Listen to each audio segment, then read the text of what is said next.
Can you be a traditional person who carries on traditions that some people consider religious, even though they shouldn't be considered religious because it existed long before Christianity? I'm not going to go into that rant. Baruch atah Adonai Eloheinu melech haolam she'asa nisim la'avotenu v'imotenu bayamim hahem bazman hazeh.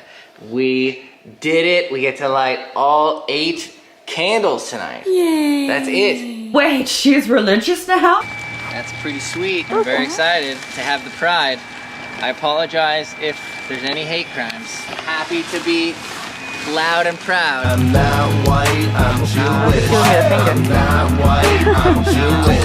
What do you think? My name's pulled it up. You get it up yourself? I'm tight for a white girl. The Hanukkah gnomes.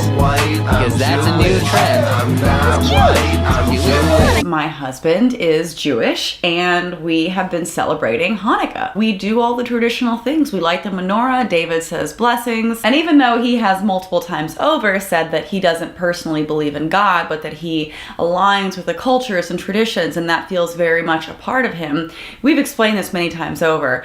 It just doesn't seem to resonate with some people to the point of actually making people angry with me for promoting religion. We actually ran into the same problem with our wedding, which I want to make a whole different video on that because the anti-Semitism is real. Yes, you can celebrate holidays and traditions that people claim with religion that don't need to be religious, mind you. People told me that I'm tight for a white girl. I'm not white, I'm Jewish. I'm not white, I'm Jewish. I think the Hanukkah thing throws people off even more. So this comment was actually from my Hanukkah vlog, and you know, David said blessings in it, so there are just a lot of people that are confused. Baruch atah Adonai Eloheinu melech haolam she'asa nisim la'avotenu v'imotenu bayamim hahem bazman hazeh. And I understand, so we're gonna address it again. Someone pointed out that you can be Jewish and not practice the religion side of it. And then she says, okay, lol, Jews can be atheists, sure thing. Jews are Jewish and practice Judaism. I suppose the skull cap means her husband is atheist, lol. She's atheist and her husband is atheist, but they have a religious wedding because they didn't want to hurt the religious people's feelings and instead go against their own public stance on the issue. That was not the reason for doing it. And second of all, we're not going against any public stance. I've always held this stance that you can be non-religious and carry on traditions that some people ascribe to religion. People think that you can't be Jewish if you're not religious. I'm very proud to be Jewish. You don't necessarily have to be religious. Actually, when we did our 23andMe, being Jewish came up as the majority of my genetics. It's a big part of my identity. People should really take the time to get to know, especially in the Jewish community, get to know their neighbors and get to know the people that comprise the Jewish people, and you know, not perceive that it's only Ashkenaz Jews that are out there, only Sephardic Jews that are out there. And I think it's really tiring to explain over and over again who you are and what you're doing in shul. Every meeting I go, like Esther said, you don't look Jewish. How do you become Jewish, they say? I also want people to feel proud of being Jewish, because right now in America, there has been a huge spike in anti-Semitism, and a lot of people feel afraid to show their Jewishness, and I think we should do the exact opposite. The way people think about the American Jewish narrative, or just the Jewish narrative in general, is generally a Eurocentric, Ashkenormative lens. You know, Jewish is like bagel and lox, Woody Allen and Barbra Streisand. And it's very highly cognitively dissonant. Jewish stereotypes are Eurocentric. Like, what's the stereotype of a black Jewish person? Or an Asian Jewish person, or a Hispanic Jewish person? None of those exist because they don't think that we exist enough to even make a caricature of us. My Jewishness is a bit of who I am and where I came from, the traditions that are important to me and have been important to my family, the struggles that my family and generations past have gone through, and surviving some of those horrible events. So I feel personally that these are my people. So yes, being Jewish can be a part of your identity, can be a part of your culture and where you came from and where your family came from, and the struggles that your people have gone through. And you can have all the Jewish identity without being religious. I certainly did my 23andMe and Ancestry and all the things, and nothing came back saying Christian, so there's gotta be a difference there, right? Do you get it? Okay, you're from Los Angeles. Oh, okay. You are from? Israel. Where? Tel Aviv. You from Tel Aviv? Like no, you? originally. It doesn't matter. You live in Tel Aviv now. Okay. You? You. If I go. אני לא רוצה להתראיין. לא רוצה. Okay, so in English I'll do this. Okay.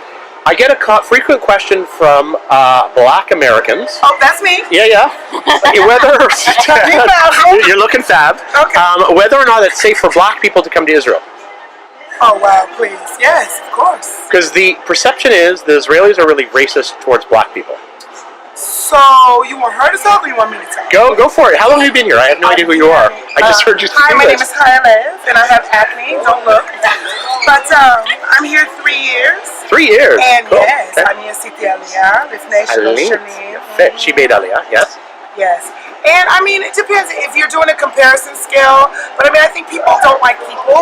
For me, Israel is, I mean, I get a good response. But I think that, you know, we have a bunch of subcultures here. And the Moroccans don't like to say my name. But in America, being black can get you killed. In Israel, being black can just be black. If someone doesn't like you, it's not going to get you hurt unless there's a situation where the police officer did what he did. I don't know why he did what he did. And then my people had to go crazy. But still, I told my people here, it's no in comparison to into America, because America, we are, as a culture, we are harmful. So America. Of course. Okay. So your skin is a weapon. Here in Israel, someone doesn't like you because you're black, because of the Ethiopian struggle, because all the time people say, את תחת של אתיופ? And I go, לא אבל. No what? Oh, I wish. You know, so I mean, in my experience, I don't believe so. But I know that there is racism, but racism exists. We're going to get to specific examples in a quick second, but let me check with you. Do you think it's dangerous for black people from outside to come here? Israel? No. I think they're more welcome to come here. Like if you sorry, what do you think? die. I will not do it. I'm sorry. תעשי את זה בעברית, בסדר. אני כן חושבת שיותר כאילו מוזמנים להגיע לכאן. זה יותר, איך להגיד, כאילו בתור אפרו-אמריקאי זה יותר מקובל לכאן, כאילו יותר יתקבלו מאשר כאילו אתיופים שמגיעים לכאן, נראה לי אף פעם לא. כאילו אנשים מהעולם השלישי, העולם, the developing world, they're going to have bigger issues. If somebody who's American, they're going to go, oh, you're American. Yeah. Okay, that's my experience too, but want to check. Okay, it's a hierarchy זה here. יותר מקובל, אנחנו נקבל את זה יותר... הערבים הרבה יותר נחותים. אבל התימנים הם לא ערבים מרוקאים. לא, אבל הערבים הם הכי inferior in Israeli society. So we have the privilege to be racist to everyone. That's how you... Okay, that's not how it works. Also, Okay. the Ethiopian people also... I think they beat you. Sorry, this is a victimhood competition. Yes, go for I'm it. more of a victim from... but it's funny. Let's not forget that we have some Arab Jews here. Yeah. Let's not forget that. They hate being called Arab Jews, but I'm sorry. Because to be Arab is a bad thing, but to me, I believe like if you're Mizrahi, I'm sorry, you're Arab. And I don't let the Ashkenazim snip that, take that from you, because we're not doing the Ashkenazi, hold on. Let me clarify, which they normally don't do. The Ashkenazi agree.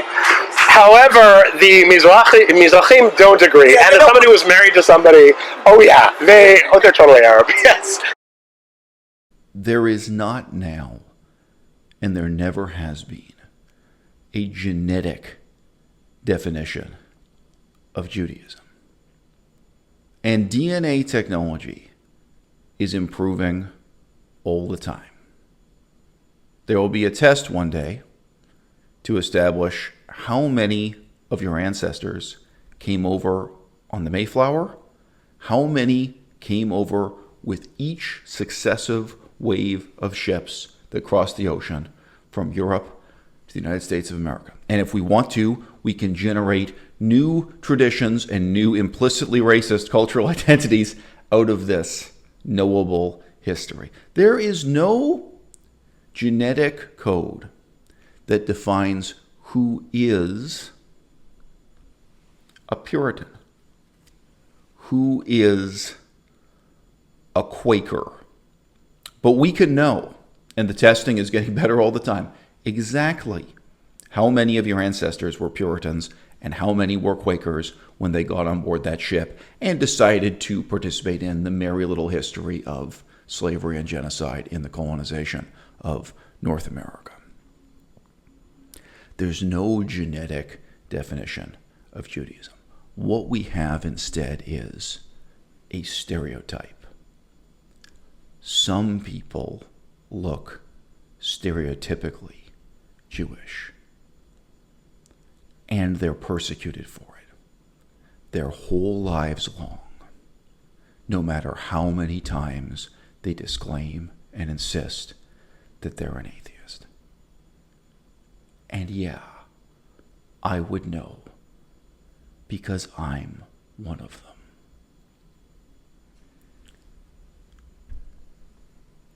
There are some commitments you make not to accomplish something positive and not to avert something negative. Jaclyn Glenn's main argument in favor of her celebration of Christmas, and now in favor of her celebration of Hanukkah, and of her having an overtly religious wedding ceremony, is that it doesn't directly do any harm. She has a rather difficult time instead answering the allegation that she is promoting religion. She dodges that one and then just deals with this question of doing harm. What's the harm if you personally own 5 or 6 slaves and you're part of a movement advocating for, organizing for the abolition of slavery?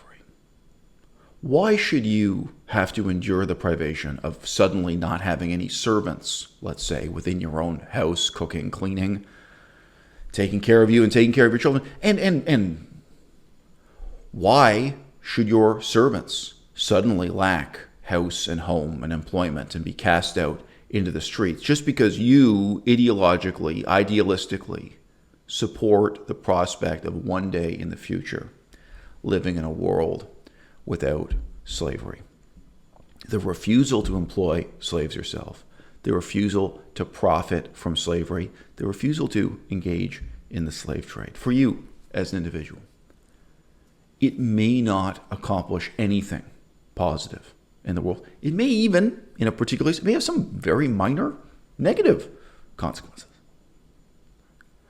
But it is prerequisite to you taking on the role of being a revolutionary, of fighting in your small way, doing your small part to create that better future that you say you believe in. You cannot simultaneously be a slave owner and an abolitionist. You cannot simultaneously be profiting from slavery and fighting for its abolition. I get email from vegans from time to time who say that they just don't feel like it makes any difference for them as one isolated individual personally to refuse to eat meat, to refuse to drink milk. They agree with this grandiose goal of one day living in a world that, doesn't have slaughterhouses, doesn't have millions of people keeping billions of animals in captivity, producing billions of tons of untreated sewage, by the way, all these terrible ecological consequences apart from the pain and suffering of the animals. Although they agree with that far off distant goal of a better world, a better society, and we can describe that transformation also as a kind of abolition, they don't see the point in suffering the little bit of inconvenience in their own lives that would be required for them to maintain a vegan diet. Now, I have many answers to that kind of question. I don't give the same answer to every person who writes into me or every person who talks to me face to face. But for the purpose of this video, let me just say ditto. You can't stand up and fight against racism. You can't stand up and fight against slavery when you are a slave owner yourself. And you know what? It's a much greater inconvenience to suddenly be deprived of the services of the blacksmith that you rely on to put horseshoes on your horse. Probably the woman who raised your child from infancy as a household slave. People lived incredibly close lives of cooperation and interdependency with their slaves, to suddenly cut that off and start living a completely different life tomorrow for the sake of the abstract principle that one day the slave trade should be put to an end. You know, it's not that hard when you're at the grocery store to think you want to buy a chocolate bar, but think, not this chocolate bar. And to keep looking until you find one that just doesn't have any dairy products in it. Jaclyn, you may not think it would make any difference for you to refuse to participate in religious rituals. You may think it wouldn't make any difference for you to say that you're not going to participate in a Hebrew prayer, whether that be at your wedding or during the month of December. You know, I'm telling you, it makes a difference. It matters. It matters for the future of the atheist movement. It matters that you and I and every single one of the people watching this video commit to endure the inconvenience of refusing to participate in religion, whether those be ceremonies, rituals, celebrations, prayers, funerals.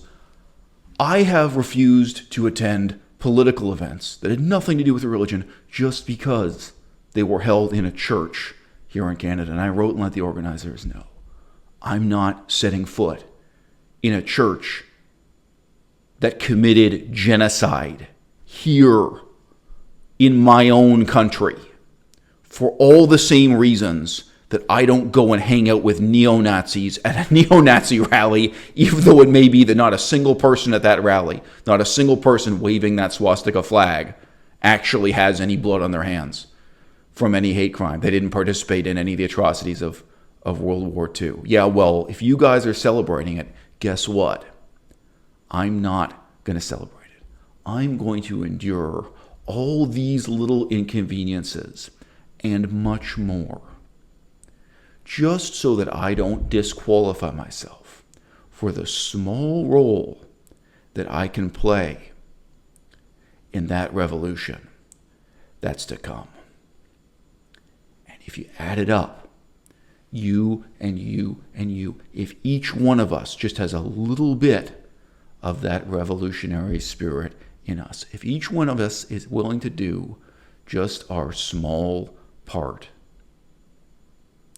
the revolution in the end might not be so small after all.